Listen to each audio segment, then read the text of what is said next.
The Powering Procurement podcast is brought to you by Atomis, source to contract software designed to save you time and money. Hello and welcome to Powering Procurement, a podcast by Atomis, where we unpack the world of procurement and supply chain management with the help of industry leaders. I'm your host, Lloyd, and this is our resident expert, Gareth Burch. Hi, after 20 years in procurement, I may be billed as an expert, but believe me, I'm here to learn too. Each episode, together with our expert guests, we'll dive into specific challenges and opportunities facing the procurement industry today.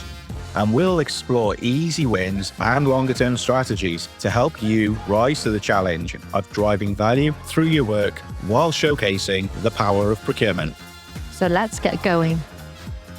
Welcome to Powering Procurement. Today we are honoured to be joined by Professor Jane Lynch, a leading voice in the field of procurement and an academic professor at Cardiff Business School. Jane's incredible career spans decades of research, teaching and practical influence in procurement, with a special focus on delivering public value. She currently leads the Centre of Public Value Procurement at Cardiff University and has been a driving force behind innovative projects such as embedding social value into procurement and achieving net zero social housing in Wales. Jane's work is transforming how we think about procurement, not just as a transactional function, but as a strategic lever for social, environmental, and economic change with a mindset we're completely aligned with. Her insights are helping shape procurement policies in Wales and beyond, creating meaningful impact through initiatives like the Wellbeing of Future Generations Act. Today, we'll discuss how procurement can act as a driver for economic policy, foster innovation, and help solve some of the biggest challenges of our time. Welcome to the podcast, Jane. Thank you for that very grand introduction. Let's hope I can fulfill your ambitions here. Jane, you absolutely deserve it. It's great to have you here with us today, and we're really looking forward to delving into some of your experience that I know you can share with us on the Powering Procurement podcast. To begin with, we always like to get a sense of who our special guests are. You've had such an impact over the years, but it'd be great to hear a little bit about your journey and why you chose procurement really as your research field, your speciality. Okay, how long have you got? It's an interesting one. Well, I think if we start with where we are, I'm a grandma of three, so that kind of puts you in the age bracket.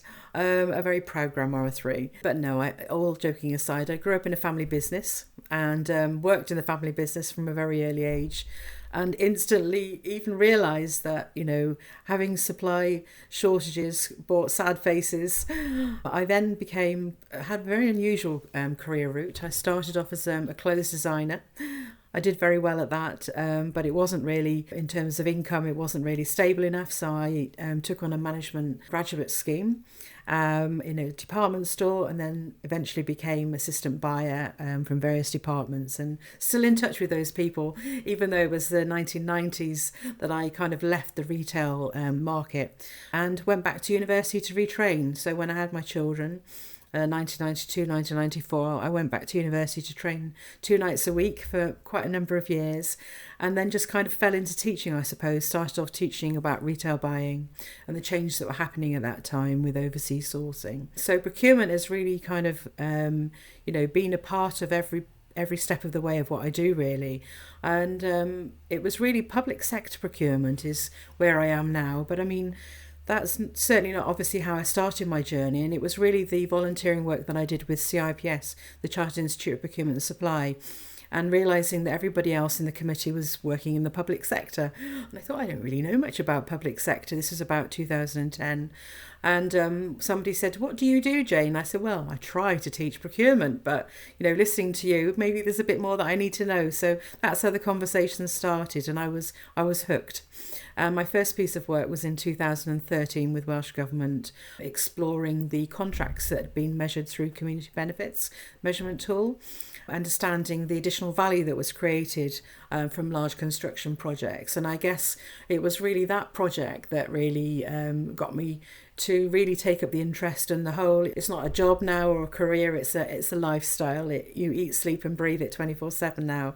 But yeah, I'm very proud to love procurement. That's absolutely great to hear. And Gareth and I have met you, Gareth, obviously a lot more than I have, but whenever we meet you, Jane, your love of procurement certainly shines through.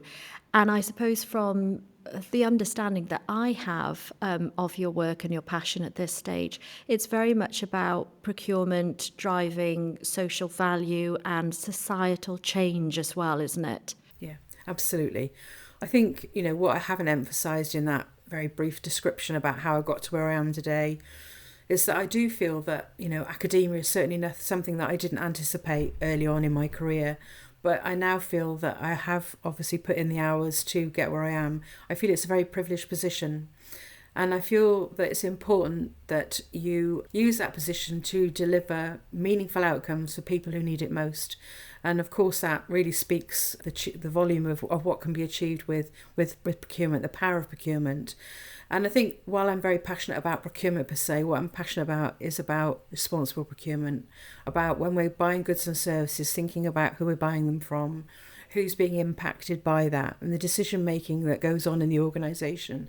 And I guess because of my experience of working with different organisations of different governance structures, I started to appreciate how decisions made in the business can have an impact on you as individuals in your department, the way you act, the processes that you follow, your reporting mechanisms and so on. And so that kind of that experience resonated with me very much when we look at public sector procurement and the accountability that's necessary to make sure that when we're spending taxpayers' money, let's look at it, 320 billion of it a year, approximately, that's a considerable amount of money. And imagine that that's all being invested to help and support people who need it most in communities in and around the UK. That's what I'm really passionate about. So, Jane, Wales has been at the forefront of embedding social and environmental principles. What, for you, has been the most surprising or inspirational outcome of this approach? So I think, first of all, I'm part of a research group called IRSP, International Research Study on Public Procurement. And I was invited to join the academic team back in 2013, following the work that I did on community benefits. And definitely at that point of time, without a doubt, Wales is considered to be, part of the UK as a developing country, but actually we've got some of the most poverty-stricken communities, not just in the UK, but across Europe, 27 countries as we were part of then. Those are quite alarming statistics, and that means that whatever we're doing isn't enough. We need to do more of it. And so I think really the work that I was delivering for Welsh Government at that time was of interest to the wider global platform. And we actually ran a global workshop, inviting leaders of procurement from across the globe to talk about how they embed community benefits into their procurement. And it was interesting that actually some of the most developed countries were doing the least, almost like you seem to go full cycle. But actually what we found in our study, and we published a book chapter on it, Public Value book, was really that actually some of the least developed countries are doing the most. And it almost seems like you start off on this journey where everything that you spend is there to help and support local communities and individuals within there, helping them to upskill, to gain employment opportunities where they perhaps wouldn't have been previously. But then as they become more and more developed and cost becomes this obsession for far too long with governments where it's all about lowest possible costs, you start to strip out all of that benefit and you lose that benefit, the potential that can happen. So I think what I was really inspired by in Wales is that it started with the conversation, the Wales We Want campaign. I can't remember the year exactly, but it was quite a number of years where a consultation process was conducted across Wales, asking various stakeholders, everybody from somebody on the high street to people in public sector roles to business professionals and so on. What would you like Wales to look like by 2050? From those conversations, they developed a bill, and from that they developed an act called the Wellbeing of Future Generations Act 2015. And that act provided a framework that said to anybody in the public sector, You can now do things differently. You can now make a difference with your spend. So for me, that was a pivotal point really for Wales. This was an opportunity for us to get things right, to correct where there had been too much emphasis on short-term thinking, on maybe more transactional relationships rather than collaborative relationships, and really thinking about what is it we're trying to achieve. So the Wellbeing of Future Generations Act is based on 7 goals and 5 ways of working. And if you like, that becomes, I would refer to it as our North Star. I think it's important for people living and working in a country to know what they're trying to achieve overall. There's what you're trying to achieve for your business or you as an individual, but ultimately, why do we exist? What is it we're trying to achieve collectively that will make things better tomorrow than they are today? And what I really loved about the Wellbeing of Future Generations Act is this emphasis on future generations. And I always remember the words of Sophie Howe, the then Future Generations Commissioner, saying, we can't necessarily change today's problems, but we can prevent tomorrow's. And I really, really pull back on those words, time and time again, and think about what can we prevent, what are preventative measures that we can put in place.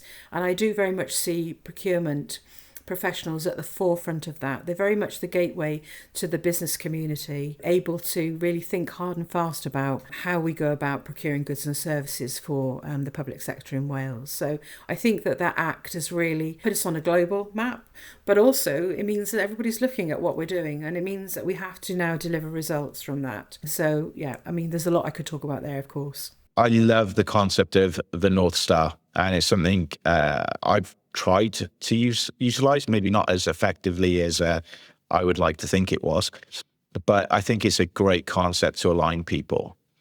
But one of the things I always find quite interesting is how you bring and align the academic viewpoints to the deliverable viewpoints, because sometimes it doesn't necessarily align. And the academic research is actually quite powerful to help drive direction. But from a day-to-day perspective, people may not buy into it as much as you'd like. Okay, it's great. Great topic. Gosh, but that's definitely about another 3 hours taken here. Okay, let's see where I can start with this one, because I'm not your traditional academic, as you've already picked up. However, I have an obligation and a duty as part of Cardiff University to publish. There's a different language, slightly different language, more conceptual. One of the things that kind of irritates me slightly is when people talk about, well, what's the real world? Are you engaged in the real world? And actually, I'm in the Logistics and Operations Management section of Cardiff Business School. Cardiff Business School has a public value strategy, which says that actually we do much more than just churn out the next Enron, corrupt financiers. We do much more than that. And that really resonates a lot with us in our Logistics and Operations Management section, because we're all about relationships. We're all about supply chain. We're all about building resilience. We're all about being agile. We're all about reducing risk. And so it's something that really resonates strongly with us. We're about 35 academics in the logistics section on operations, logistics, supply chain, forecasting, obviously procurement, modern slavery, a whole raft of things. So I think really point about, and all of us are doing applied research. So I'm not saying that there isn't some research which is purely conceptual, hypothetical. Supposing we put these constructs together, instantly, let's think about sustainability. Sustainability in nearly all of the academic studies, it's a very, very well-trodden path, yeah? And the basic principles of sustainability are societal, economic, environmental. And in Wales, and also some other academic authors would add the fourth dimension, which is cultural. So there's science behind all of those, but we use them in a practical and applied way, don't we? Yeah. And so here's a good example of how you're breaking down a concept, which is sustainability. I'm getting a bit animated now. And you can actually then think about, okay, so there are 4 elements to sustainability as we know them. Let's think about how they interrelate with each other.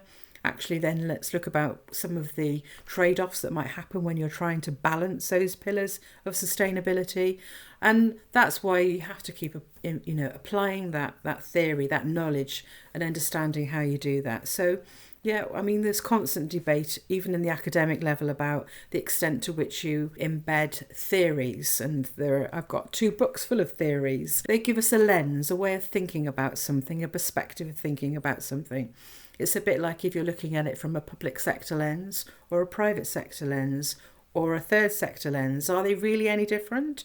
Maybe not, but actually what we're trying to achieve at the end of it will be slightly different. So it's exactly the same in academia. And actually, science underpins pretty much everything that we do. In fact, on a recent trip to Milan, I went to the Leonardo da Vinci Museum, and even I was staggered at just how much we owe that individual and the people that he employed around him. Pretty much every moving part that we use in our world today comes from Leonardo da Vinci. And there's science. Science has underpinned the way that we behave, the things that we use, rowing boats, turning wheels, anything that you can think of. So, science and its application, you can only, you can hypothetically come out with some conceptual idea, but to actually make it happen, you have to apply it in practice. And that's what I think we're particularly good at Cardiff. Yeah, what I'm picking up from both of you, actually, Jane and Gareth, is delivery, and perhaps taking that a step forward, but also one step back to what you were talking about, the Wellbeing of Future Generations Act, Jane, which was brought in 2015, wasn't it? So some years ago now.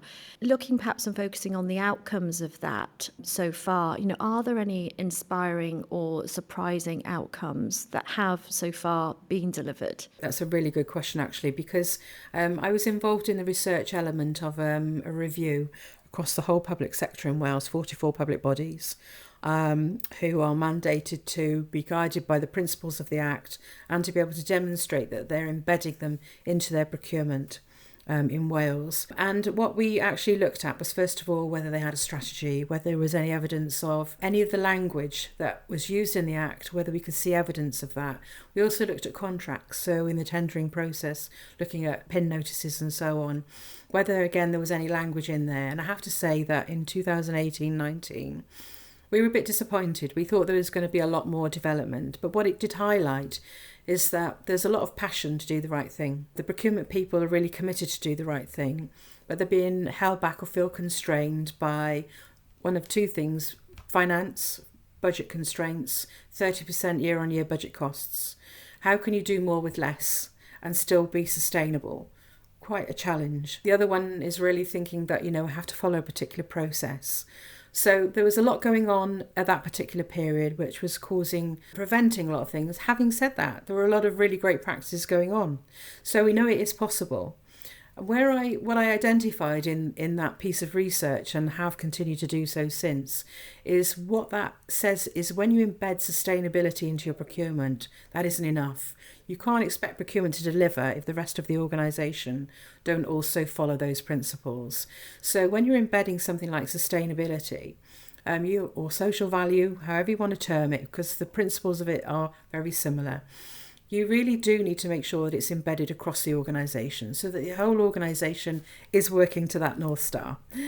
And then you can start to make the changes that are required. I think in many regards what was happening is that the procurement is moving at a faster pace than the rest of the organisation. And one really good illustration of that is budgets. We need to rethinking about procuring sustainably. There's research evidence which suggests it costs more. The research evidence that says that it doesn't. I think it depends on the category of spend. It depends maybe on the geography of where you are when you're procuring. It depends on a number of different factors. But ultimately, if we're looking to more long-term solutions, we're looking at being more preventative. The first question we ask is, do we need to buy it at all? The second one we then to think about is, if we're going to procure, do we have local suppliers to do that? And that's logical, isn't it? It makes sense to do that. And I don't know that that's necessarily that joining up is what's, was happening maybe 10, 15 years ago, as to what we now know is starting to really emerge now and is becoming quite a widespread trend. And I think that the pandemic period, the COVID pandemic, really elevated the importance of that mindset that has to go through the organisation to be prepared, to be more resilient, to be more agile, and to value the supply community that we have around us and why we need to use those. Just picking up on what you just said, two key points which jump out at me is process and the introduction of transforming public procurement coming in 2025. And the challenge is that, and the budget may have two key elements like social and how procurement can continue to support against other challenges, probably focused on the traditional cost reduction. There's still quite a lot in there, but I think so. Let's think about, first of all. So the great news is that the Procurement Act 2023 will go live, so will be enforceable from 24th of February 2025. I see this, and a lot of colleagues see this.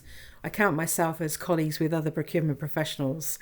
I see us all as one. So when I say we, I'm referring to all of us collectively. See it as a huge opportunity.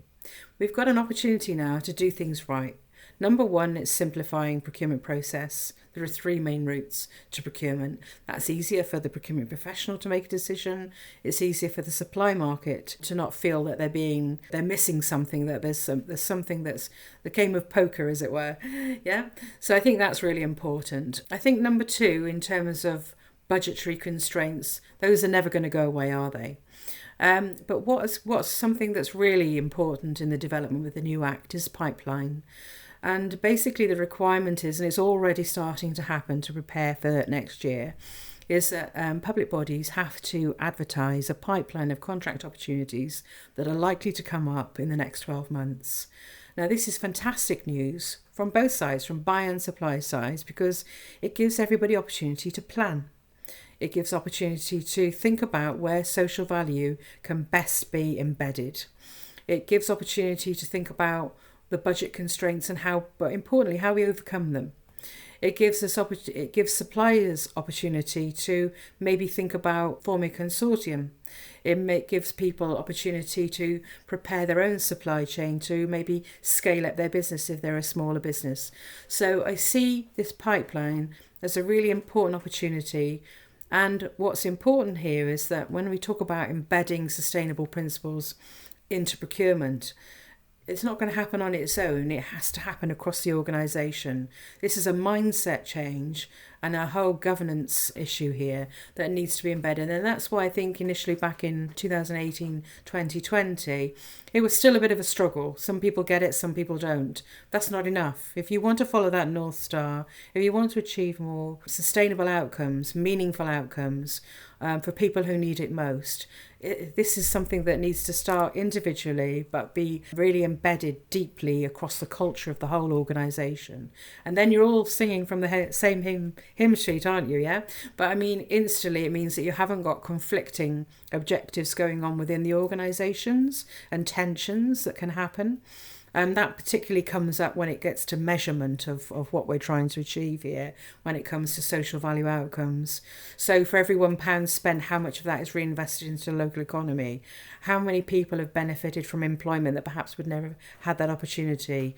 Have we exposed school children to a career opportunity they perhaps would never even have considered? You know, all of these kind of things. And so it gives us much more opportunity to plan. It also means that more voluntary sector organisations can get involved because there is that time. I think what we've had before with the procurement process as it was before is you're trying to set up a massive piece of procurement in 2 or 3 weeks. Where's the innovation then? You know, it is only going to be about cost. And it's going to be a very unfair playing field when it comes to the supply market opportunities, because the largest organisations have already got the capacity and the resources there to be able to prepare for those opportunities that come up. So I think that this is going to really widen opportunities, and in itself that will create social value. So I think that's really important going forward. So while I think that, you know, budgetary constraints are never going to go away, I do feel that the whole sustainability agenda is really forcing us to think differently about what we procure, why we're procuring it, and then how we go about procuring it as well. So I think there's, you know, really, I am very, very hopeful about what the future will bring. Jane, that was really fascinating. And I'd just like to pick up on what you were talking about, innovation, to develop that, because we've had some really big thoughts there already from you and from Gareth as well. Thank you both. In terms of procurement driving innovation, what's that key thought from you? What's your key message on that? Well, here's another example, Gareth, of where academic science informs practice and vice versa. So actually in 2021, we published a paper on exactly this, about understanding, as a result of the pandemic, what that was doing to innovation. What we looked at first of all is, does a policy for innovation exist in a country before the pandemic and after the pandemic? And we looked at then, was there a strategy for innovation, for managing innovation? We looked at tender notices and whether the word innovation was actually mentioned. So I think it's an interesting one. There was definitely, so go back to that paper, there was definitely an upward trend post-pandemic and a move towards being, to prioritising innovation. But I think, let's think about sustainability and innovation. I'd like to think that one day we come to the point where we don't have to use those terms, because what we're doing every day should be sustainable and it should be innovative. We should always be looking for developing new solutions, new products that are better than the ones we had yesterday. And procurement, of course, is positioned to be very much part of that journey and responsible for developing and helping to developing, creating the opportunity for those innovations to develop. What's particularly interesting, I think, is that we see procurement as very much at the forefront of driving innovation, but it's not going to happen unless you've got economic stimulus packages as well. So I think there's a fantastic paper published by Sandra Hamilton from University of Manchester, and she says, procurement, a market shaper or a price taker. For too long, governments have focused on lowest cost and not getting best value. What we mean by best value, value for money, is really thinking about, is it innovative? Is it a new solution? Is it better than the one we had today? And importantly, does it embed sustainable values in the way that we procure it and what it offers as well? So I think that, we really do need to learn from that and think about how influential procurement is in terms of shaping the supply market. A report was updated a couple of weeks ago from the UK Cabinet Office. I was quite shocked and concerned, stats on the SME. We talk about SME, but actually I think it's very much a European term. The UK is very much a micro and small business economy. Let's not bones about that. The stats that came out in that SME guidance document from UK Cabinet Office said that I think it was 99.2% of businesses are employing less than 50 people. That's across the whole of the UK. That means that our supply market, if you're a public sector buyer, that means that our supply market is highly fragmented. What we need to make sure is that our processes ensure a fair competition for those small businesses to make sure that they're delivering that innovation. One of the challenges for small businesses to supply the public sector is their ability to scale up and quickly.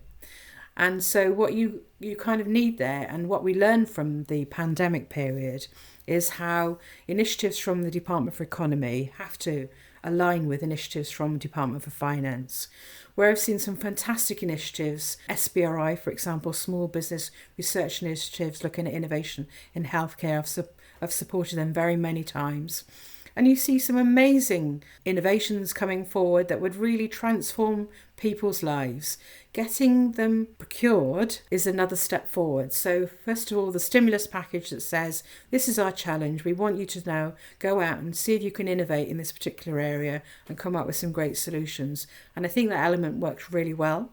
What we then need to do is this other piece of work, community of practice, to then think about how can we then translate that into meaningful procurement outcomes so that we're actually buying those services, but doing it in a legitimate way, which means that we're, not falling foul of procurement law and that we are compliant, should we say, and we're being fair and open in competition. So I think innovation is going to be absolutely key going forward, particularly with the net zero agenda, because for many of us, we're still modelling our way through. We're still quoting data, but still questioning ourselves, is it accurate enough? What is accurate enough? And we're advancing at such a rapid stage. We've got AI, artificial intelligence, it's really coming into everything that we do, every part of our day. And while I'm quite sceptical as a bit of an oldie about what artificial intelligence is doing us for our mind, I think it's making us a bit lazy.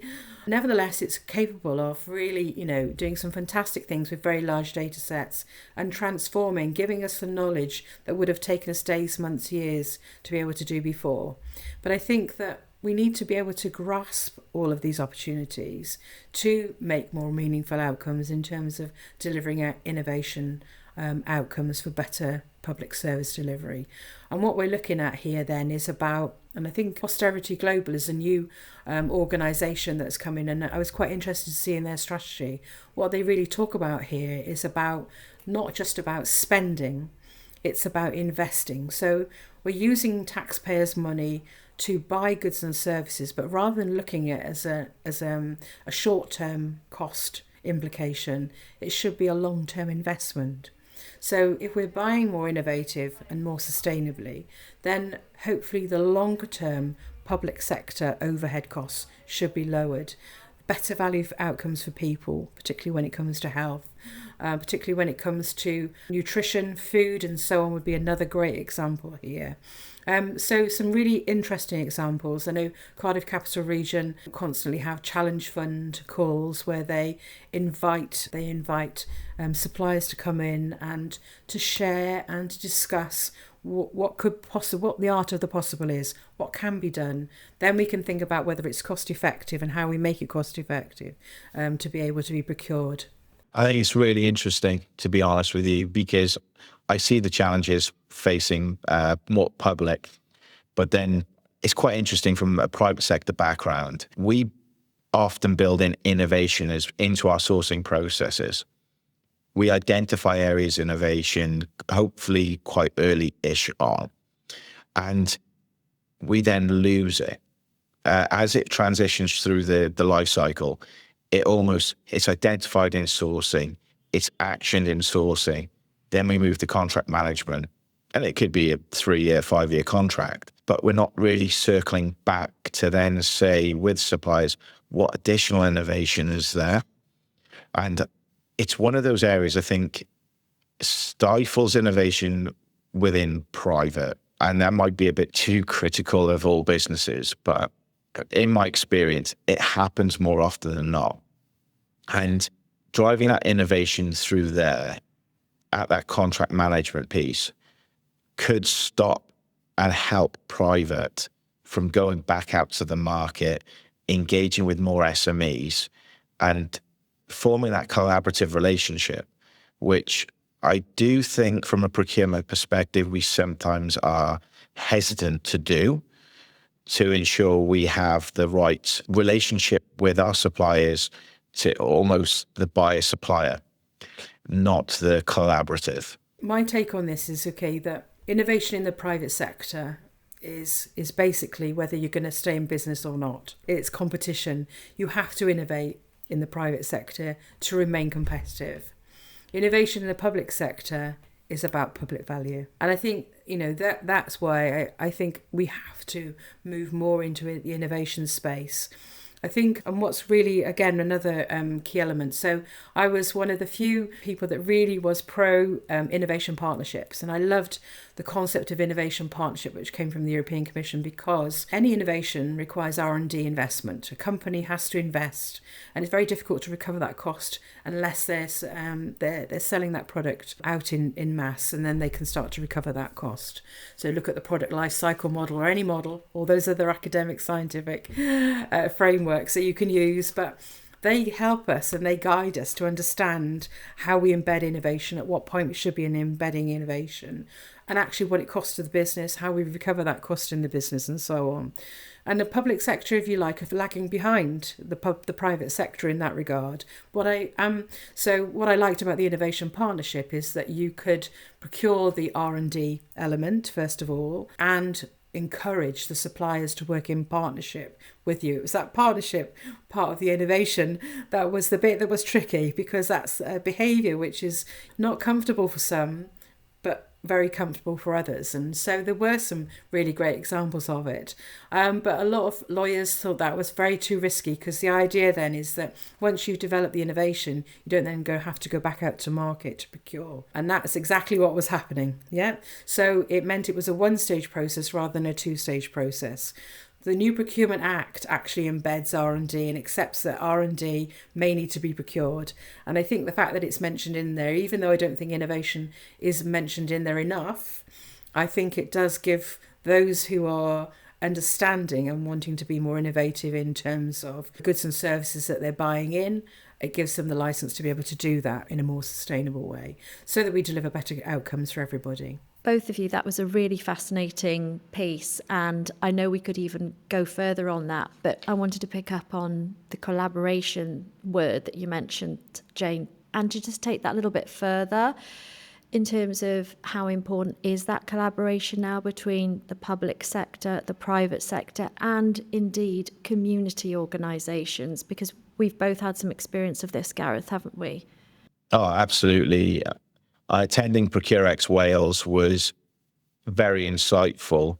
And what you did, Jane, in regards to bringing in local businesses to give them a platform in front of public sector procurement. And I think it's not just collaboration, there's also innovation. So it's great to see that level of thought go into it. I think it's really important, and there are a lot of discussions, as you can imagine, in the run up to ProcureX about how we best go about that, how we make it fair. And this is the first time that this was actually trialled, and I actually felt that having micro businesses and third sector organisations, social enterprise being exhibited at ProcureX actually completely changed the culture of the whole show. And I think it was a success. It's the first time we've trialled it. We've got a lot of lessons to learn from it. But basically the idea was, well, of course, we've got 96% of businesses in Wales, probably a bit more, are micro firms employing less than 10 people. If we're spending between 8 and 10 billion, dependent on some of the digital accuracy data reports that are coming out versus self-reported data, you're looking at anywhere upwards to around about 10 billion a year on goods and services. What we've got to make sure in Wales is that, of course, that those opportunities are going to be open to the smaller business, the business that employs fewer people. And of course, because of the Wellbeing of Future Generations Act, and because we know it's the right thing to do, is that we need to really be seen to be providing opportunities for social enterprise where there is not-for-profit as an agenda, for voluntary sector who had enormous amounts of benefit and value in terms of how we can better procure goods and services. You know, smaller businesses are the closest to the community needs. They really understand what's going on, so why wouldn't you want to use them? So I think what we've got now is we are starting to now get a process which will enable us to do that. So from a procurement perspective, that's going to be starting to be a bit more possible. Back in 2012, we wrote a joint bidding guide, which is still publicly available and is soon to be updated, which helps and supports small businesses to bid jointly if they want to be able to grow their business, but maybe don't see that as an opportunity. We also, in ProcureX, they promoted the use of frameworks and how important it is to be part of a framework if you want to have public sector opportunities. But when we wanted to showcase these social enterprise this year, we started to think about, well, you know, there's so many, where do we even start?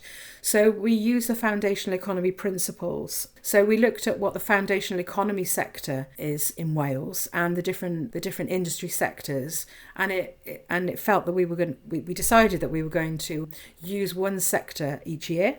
So this year we already know there's been some great strides made in food and food supply chains, particularly getting more nutritious food and into schools and hospitals. So I thought that was a pretty good place to start. So we already know there's been a bit of progress.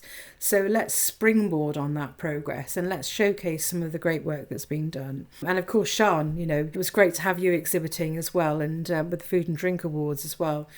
So again, all of these great initiatives that are happening, rather than happening in silo and the supply market being very confused by them, let's pull them all together so that we have a joined up conversation. Now we're starting to innovate. Now we're starting to embed social value. Now we're starting to think about future generations. and we're going to deliver more meaningful outcomes. So I would like to think that this is just the start of a very long journey, but it's absolutely essential that we now appeal to and change the stigma that's been associated with public procurement, and the door to say that the door is now very much open. The public sector want to hear from small businesses, to listen to the innovations that they have, to understand some of the geographical challenges that we might face in Wales, but to collectively to think about, and that's where the collaboration piece will come in, Sian, is to think about how we can overcome some of the hurdles that we face and how collectively we can make things better for end users, for the community in which the public services serve. So collaboration is going to be absolutely key. Collaboration requires having the right process, having a system which is consistent and that is accessible to all. But importantly, it also requires specific behaviours. It's about building a community of trust. It's about an element of change. It's about being committed to that process of change. And I think that that's the bit that still needs a little bit of work to be done. And as you probably already know, I'm a strong advocate of collaborative working, mostly because of all the bad experiences I had in my early days as a buyer of people saying, we're your partner, and not acting like a partner. So I think, apply the same principles as you do in your personal life, in business, and think about, who do you want to trade with? How do we build our reputation together? And, collectively we can think much more. The African proverb is do things alone, but do things together and you'll walk much further. So I think that we have to now think about how we apply collaborative working as a nation between buy and supply sides, and embracing all of the knowledge and the experiences and the accessibility in many regards. Non-government organisations, third sector charities are the gateway to the community. So, the public sector need that gateway to understand what the needs are. How would you know what to be prioritising otherwise?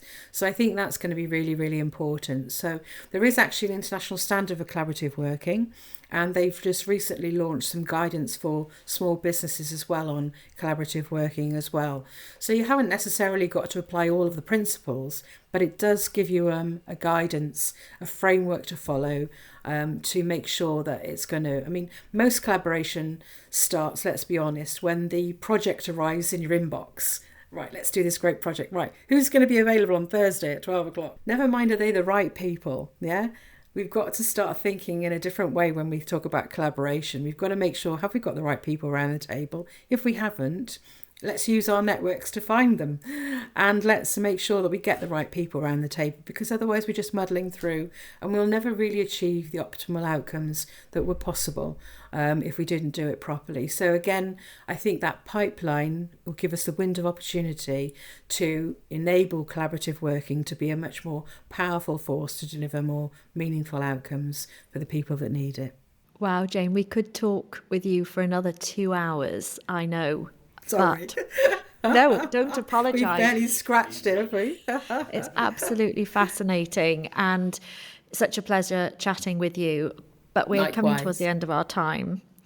So I'm going to hand over to Gareth for this one, because one of the reasons for this podcast is to shine a light on the power of procurement, but obviously also as procurement as a career. So it's Gareth, over to you to grill Jane on this final question.